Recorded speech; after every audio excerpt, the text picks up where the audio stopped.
Les juro, no tienen idea de lo icónico que es este libro y de lo mucho que ha marcado nuestras ideas con respecto al amor. Con decirles que literal, Cumbres Borrascosas es el bisabuelo de el dark romance. Con decirles.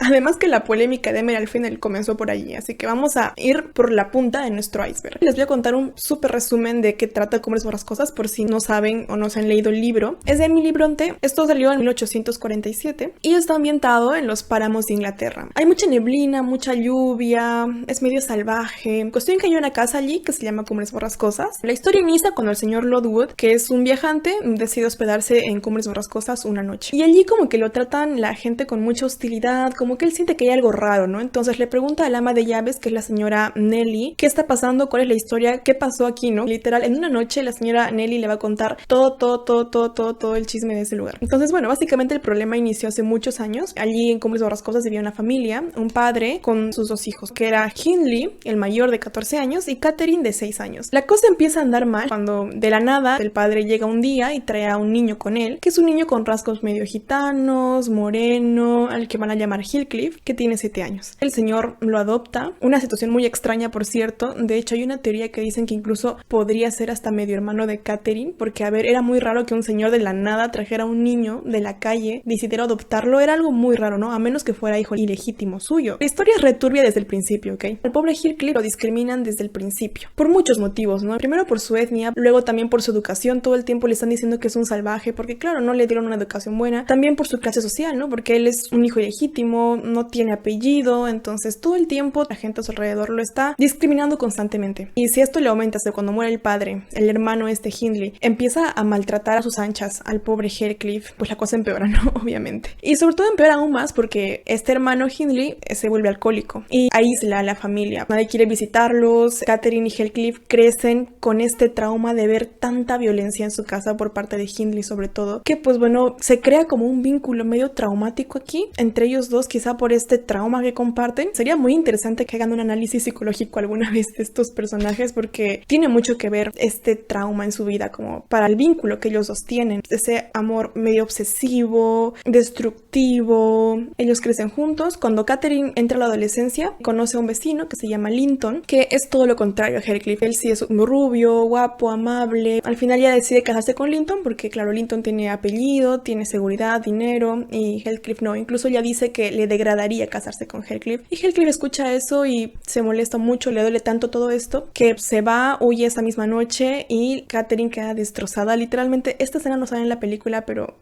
Catherine llora toda la noche en medio de la lluvia, esperando a Heathcliff esa noche. A partir de ahí incluso se enferma. En fin, la historia es muy intensa, muy emocional. Para empeorar las cosas, pasa el tiempo después de que Catherine ya se casó, está embarazada y Heathcliff vuelve, pero con una sed de venganza tremendas. Es muy probable que haya hecho fortuna ilegal del alcohol o algo así. Se vuelve rico, acabó humillando a Hindley, le compra Cumbres Borrascosas y para mortificar a Catherine se casa con su cuñada, la hermana de Linton, y por si fuera poco, a esta hermana la maltrata de unas formas terribles. Catherine, que ya estaba enferma desde que Heathcliff se fue, pues empeoró con el embarazo y todo y al final fallece y es algo que marca por siempre la historia de Heathcliff porque él nunca logra superar esta muerte y decide vivir en el odio y la venganza y continuar con este ciclo de violencia a través de los hijos de todas estas personas. Él tuvo un hijo, Catherine tuvo una hija esa noche y luego Hindley tuvo otro hijo y en fin, él pasa de víctima a victimario. Así como Hindley lo trató a él, él decide tratar así al hijo de Hindley. Y pues bueno, si de algo trata Cumbres Borrascosas, yo diría que su tema literalmente es la violencia. Habla de la violencia en pareja, en familias, en la sociedad misma. Es una gran exploración de la violencia todo este libro. De hecho, refleja en toda la historia los ciclos de violencia y cómo es tan difícil romperlos. Y es curioso porque todas las adaptaciones, incluida la última que hubo, se centran siempre en la historia de Catherine y Heathcliff, ¿verdad? Como si fuera lo más importante de la obra, cuando en realidad su romance no es lo que mueve la trama. El problema de este libro nunca fue de si Catherine y Heathcliff acaban juntos. Y lo digo porque casi la mayoría de historias de romance, la pregunta principal, lo que hace mover la trama es, ¿acabarán juntos los amantes? Y en este caso, ni siquiera hay chances, ¿saben? Su relación de estos dos es tan tóxica, tan tóxica, que ni siquiera estando juntos hubieran sido felices. De hecho, habrían acabado muy probablemente haciéndose mucho daño el uno al otro, porque era su dinámica, ¿no? Era en parte también lo que aprendieron de su entorno, porque imagínate crecer en tanta violencia, es casi inevitable que también la repliques. Así que digamos que desde el principio su relación está perdida, pues simplemente por ser muy destructiva. Literalmente, si hubieran querido tener una relación sana estos dos, o posible, ¿no? Tener una vida, habrían tenido que tener siglos de terapia. Pero bueno, al final la pretensión del libro nunca fue tampoco esa. De hecho, si tuviéramos que hablar, como les digo, de una temática principal, hablaríamos de los ciclos de violencia, ¿no? De cómo se perpetúa la violencia a través incluso de generaciones y cómo a través de actos de amor pueden empezar y terminar las historias de violencia. La historia de Cómo les borrascosas inicia con un acto de amor que es la adopción de Heathcliff y termina también con un acto de amor que es el matrimonio entre la hija de Catherine y el hijo de Hindley, al que Heathcliff había maltratado muchísimo. Es como si en una segunda generación se viera una nueva oportunidad de tomar nuevas decisiones, porque a ver, Catherine nunca pudo sobrepasar los prejuicios de clase social, sobre todo con Heathcliff, a pesar de que lo amaba, pero en la segunda generación sí se logra superar estas cosas, porque la hija de Catherine termina aprendiendo a no ser tan egoísta y engreída como su mamá y deja de tener esos prejuicios que su mamá tenía y decide casarse con este chico, entre comillas, salvaje, porque Heathcliff lo educó como salvaje. En fin, es una gran obra maestra, sin duda. Entonces, claro, si a esto le sumas toda la polémica que hubo en esta película, por ejemplo, el tema del whitewashing con Jacob Elordi, que era blanco, con Margot Robbie, que ya era mayor, que no parecían niños de 16, el hecho de que Edgar Linton en la película fuera moreno, cuando en realidad en el libro era blanco. Claro, se entiende perfectamente que la gente esté más que molesta, ¿no? Tienes una gran obra maestra con temáticas tan profundas como trauma, resentimiento de clase, hambre de pertenencia, obsesión destructiva. O sea, la obra ya en por sí es tan rica en cuestiones que el verlo tan simplificado en el cine y encima con todas estas polémicas encima, pues que el mundo iba a arder básicamente. Estaba previsto que el mundo iba a arder. Y eso de las adaptaciones es curioso porque muchas veces cuando se hace una adaptación, aunque no se espere que sea totalmente fiel a la obra, se esperaba que al menos tuviera la esencia, ¿no? Que era ese tema de la violencia. Y realmente es muy curioso que la película nunca muestra ese nivel de violencia. De hecho, los villanos, que son Heathcliff y Catherine, acaban siendo, digamos, salvados porque ponen en la película a Nellie como la principal villana y a ellos dos como las pobres víctimas. Mínimo, mucha gente pensó que habría esa dinámica violenta entre Catherine y Heathcliff. De hecho, aparecieron en el tráiler como que iba a haber escenas, ya saben, sexuales. Mucha gente pensó, con toda razón, como de, conociendo la dinámica de estos dos, dijeron, no, es que esto va a ser sadomasoquismo, ¿no? Como mínimo. Y realmente no pasó. En la película romantizan todo, le bajan muchos niveles a la violencia entre estos dos. Y justo acá yo tenía algunas partes del libro que quería leerles. Es corto, solo para que se hagan una idea, por si no leyeron el libro, de cómo era la dinámica de estos dos. La última vez que Catherine y Heathcliff se ven, ¿ok? Catherine está muy enferma y Nellie está viendo todo. Pues bueno, dice que Heathcliff había puesto una rodilla en tierra para abrazarla. Ella estaba sentada. Fue a levantarse, pero ella, Catherine, le sujetó el cabello y le hizo permanecer en aquella postura. Quisiera tenerte así, dijo Catherine, hasta que ambos muriéramos. No me importa nada que sufras. Apretaba entre sus crispados dedos un mechón del cabello de Heathcliff, que había arrancado al aferrarle. Él, por su parte, le había cogido ahora por el brazo, y de tal manera la oprimía que cuando la soltó, distinguí 4 amoratadas huellas en los brazos de Catherine.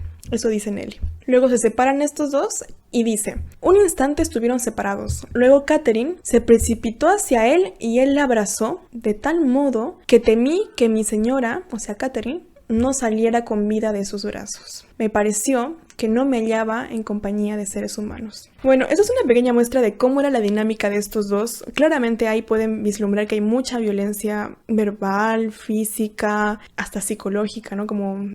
Ya no voy a repetirlo, ya los vieron, ustedes saquen sus conclusiones. Pueden ver que el libro está impregnado de violencia en muchas áreas, como les repetía. Pero bueno, ya como conclusión podemos decir sobre todo este tema de la polémica, que si el objetivo era hacer una reinterpretación fiel de la obra, pues obviamente no cumple para nada con los mínimos requisitos, que era mantener la esencia, que era mantener esta violencia, y pues bueno, no los cumplió, es un fiasco fatal. De hecho, no solo esta película es un fiasco, sino todas las 6 anteriores que tampoco incluyeron a la segunda generación y se centraron en romantizar la historia de Catherine y Heathcliff y básicamente hicieron lo mismo que esta película, pero con diferentes tonos. Entonces ya, todo eso es un fiasco, definitivamente. Pero ahora, ¿cuál era la intención de Emerald Fennell al hacer esta película? Y es que verán, cuando salió el tráiler, yo sí como que estaba siguiendo todo este tema porque yo soy muy fan del libro. Entonces, vi una entrevista que ella había hecho en la que ella ya advertía que esto no iba a ser lo que la gente iba a esperar. Ella dice que su intención era recrear la sensación de un adolescente que lee este libro por primera vez. A ver, para ser más específica, su propia interpretación, porque esta es una película, digamos, muy personal personal. Y ella dice, y cito, mucho en esta película tiene que ver con una respuesta emocional al texto, más allá de una literal. Y ahí entra en juego tus propias preocupaciones, por lo que sí, he añadido a la historia cosas que siempre había imaginado y se ha dado como una parte natural del proceso. Entonces, bueno, me pareció muy interesante esta propuesta y cuando yo fui a ver la película al cine, yo ya me esperaba algo así, porque yo me dije, ok,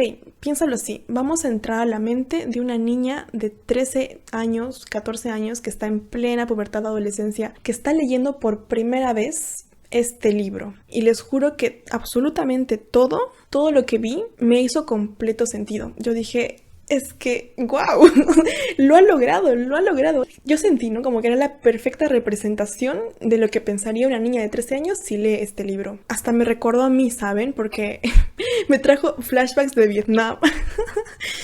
Y es que verán, yo justo a esa edad, como a los 13, me tocó pasar por este fenómeno After. No sé si lo recuerdan ya, porque esas cosas creo que son muy de generaciones. Bueno, básicamente After era un fanfiction de One Direction que salió en Wattpad por allí los 2013, 2014. Y pues bueno, se volvió una serie de 5 libros al final que rompió récords de venta a nivel internacional. Lo leí a los 13 años porque se puso de moda. Literalmente un día llegué yo a mi clase y vi a las chicas que nunca en la vida les había visto leer un libro, a todas leyendo este libro. Entonces me dio curiosidad, ¿no? Leí una página, estaba interesante y luego me compré el libro y empecé a leerlo. Y les juro que mi cerebro quedó... Digamos que mi recuerdo de esa primera lectura era una muy distinta. Y ¿saben cuándo me di cuenta que quizá mi primera lectura no había sido objetiva? Fue cuando salió la película de After, años después. Yo ya era mayor. Y yo vi en la película que Hardin gritaba y que Hardin era así, y yo dije... wow, o sea, yo no recuerdo, literal, yo nunca, cuando leí por primera vez ese libro, nunca imaginé a Hardin gritando, nunca. Tampoco nunca imaginé a Hardin haciendo ciertas cosas. Es más, había partes enteras del libro que yo no tenía ni recuerdo, ¿saben? O sea, me hace pensar ahora como de fácil, como yo no estaba entendiendo qué estaba pasando, ponte incluso en escenas sexuales, fácil, no sé, como que me hice la loca y lo pasé, ¿no? Como de, esto nunca pasó. O sea, era súper loco ver esa película y recordar cómo lo había leído yo a esa edad y decir, Dios, o sea, la historia que yo imaginé es muy distinta a lo que realmente pasó, ¿no? Y como les digo, recordé toda esta historia cuando vi la película de Meryl Fennell y me hizo todo el sentido porque dije, realmente la mente de una niña de 13 años es así, ¿saben? Es más, si es que yo hubiera leído Cumbres Borrascosas a esa edad, quizá habría imaginado algo muy parecido a lo que Meryl Fennell imaginó. Y adivinen que esta no es una teoría mía, ¿ok? Yo literal después de ver la película fui a ver más videos en YouTube, más opiniones y mucha gente coincidía con esta idea como de, ok, esta directora sabemos que es muy inteligente, que ha hecho películas anteriores muy buenas, que de hecho es más se cataloga de feminista, ¿no? Entonces, bueno, había toda una teoría en internet sobre que esta directora había hecho esto a propósito, de que al mostrar la mente de una niña de 13 años, planteaba una crítica social como medio encubierta con todo ese marketing, porque claro, uno va a ver la película, ve cómo es la mente de una niña de 13 años y es inevitable que te preguntes esto. ¿Por qué rayos una niña piensa así sobre el amor? ¿Por qué está viendo el amor así? Esa es la pregunta que literalmente va a abrir nuestro iceberg. Porque, a ver, no es que seamos idiotas, ¿ok? Obviamente pensamos. Hay que analizar bien las cosas. Primero que estamos hablando de la adolescencia. Es una etapa muy sensible, uno está formando su identidad, el cerebro aún está en desarrollo. Casi eres un niño todavía, entonces hay cosas que realmente por el mismo desarrollo del cerebro no eres capaz de imaginar siquiera o por la falta de experiencia también, ¿no? Hay mucho que se desconoce. Entonces, claro, es muy probable que romantices cosas que no deberías romantizar o que filtres lo excesivo o que idealices ciertas cosas. Y esto no va por solo cuenta propia, ¿saben? Va también por lo que aprendemos de la sociedad. Eso pesa mucho más de lo que creemos. Porque cuando un adolescente se pregunta a esa edad cómo deberían vivirse las relaciones románticas, va a los recursos que tienen. Empieza a buscar quizá en las películas y la literatura cómo se vive estos sentimientos, ¿no? Para aprender estas cosas que dan curiosidad, ¿no? Y realmente en la escuela, como no hay educación sexual, no hay una guía, pues te quedas con muy pocos recursos. Básicamente podríamos decir que todo influye, desde tu religión hasta el lugar en el que naciste y sobre también cómo te educaron, ¿no? si te socializaron como hombre o como mujer. Eso también influye mucho sobre cómo vemos las relaciones, porque aunque no me crean, los hombres y las mujeres no vivimos de la misma forma estas cosas, y esto hay que decirlo. No sé si ubican esta película A él no le gustas tanto, tienen que verla, esa película es icónica literalmente. El planteamiento de toda esta película es algo muy básico que seguro te ha pasado, sobre todo si eres mujer. En la escuela a una niña, otro niño la molesta, le jala el cabello, la empuja, es malo con ella. Y cuando la niña va a su mamá y le dice, ay mamá, me pasó esto, ¿no? Como se queja llorando, la mamá le dice, cariño, no te preocupes, ¿sabes por qué ese niño hizo eso? Pues es muy simple, es porque le gustas. Y ahí básicamente tienen el resumen de toda esta problemática. What the fuck? A un niño no le dicen esas cosas. Levanten la mano si eres mujer y te han dicho eso. Es súper loco que lo digan, es como de, ¿en qué cabeza cabe? Pero para que vean que sí importa. Importa la forma en la que nos educan de acuerdo a nuestro género. Entonces, bueno, viéndolo desde esa perspectiva, podríamos decir que dar voz o foco a lo que piensa una niña de 13 años a través de una película o un libro puede ser una de las cosas más transgresoras que se pueden hacer. Y no solo transgresoras, sino importantes, yo diría. Porque, a ver, es la edad justo en la que se están formando nuestras ideas sobre el amor, sobre lo que vamos a vivir a futuro, sobre lo que vamos a aceptar, sobre lo que no vamos a aceptar, sobre cómo pensamos que debería verse el amor. Es la base de nuestras futuras relaciones. Entonces, si lo vemos desde ese punto de vista, puede ser una de las perspectivas más reveladoras y más importantes que tendríamos que analizar hoy en día.